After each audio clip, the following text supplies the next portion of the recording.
Hey kids, welcome back to another episode of the Gaming with Dad show where we look at more irrelevant gaming on your fruit-flavored devices. This week it is Warped Kart Racers as we explore the Seth MacFarlane universe. But before we do that, go on ahead, like, subscribe, ring that bell, leave a comment, share this video out, grow this channel.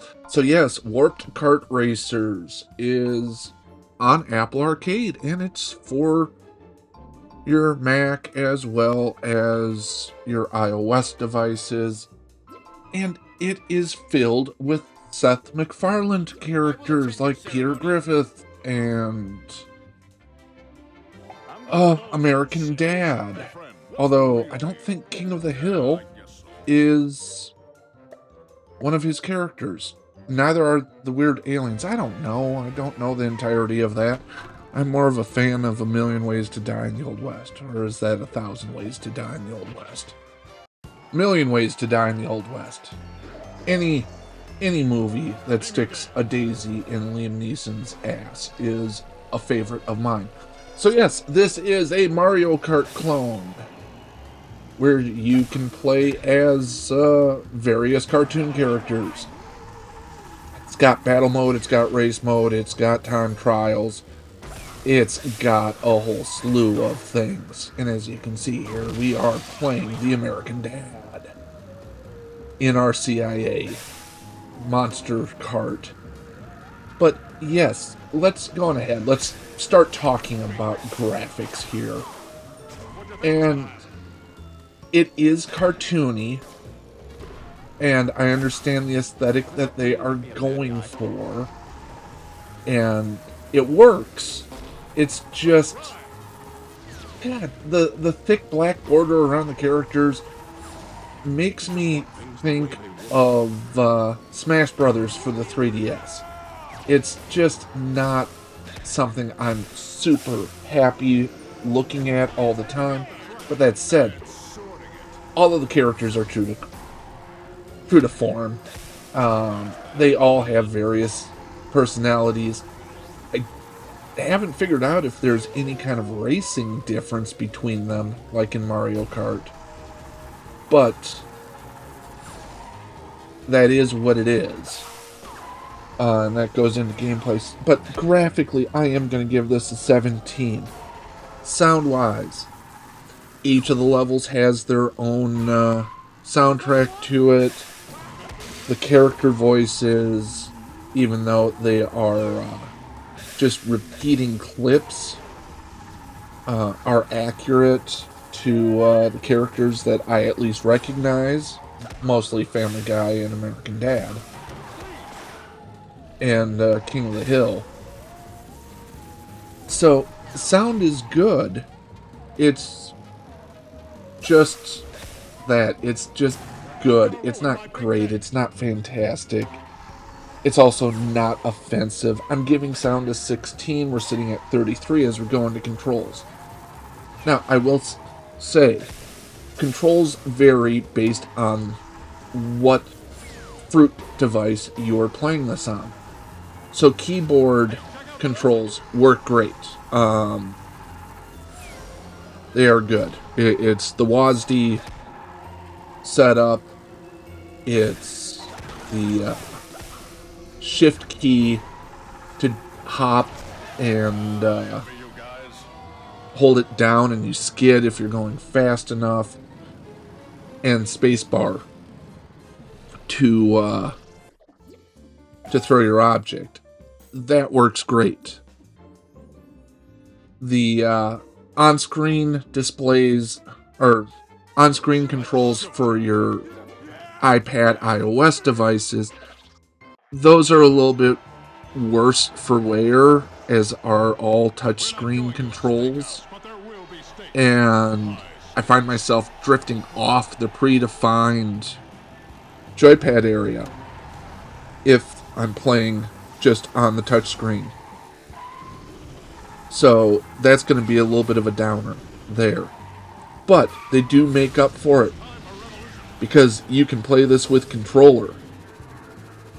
So if you really want that bargain basement wish.com version of Mario Kart that you were missing with ever since Wacky Racers for the Dreamcast. That's the way to play this game, is with a controller. Although, once again, on the actual computer, God, sorry, just frustrated a little bit by the lack of reverse. That, you know what, the lack of a reverse is going to count against this game's controls scheme as well. But, I mean, altogether, they're good.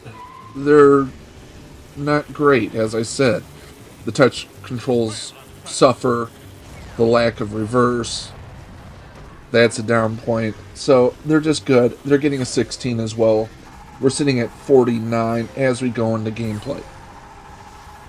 Yes, this really is just Mario Kart in an alternate universe, similar to Wacky Racers.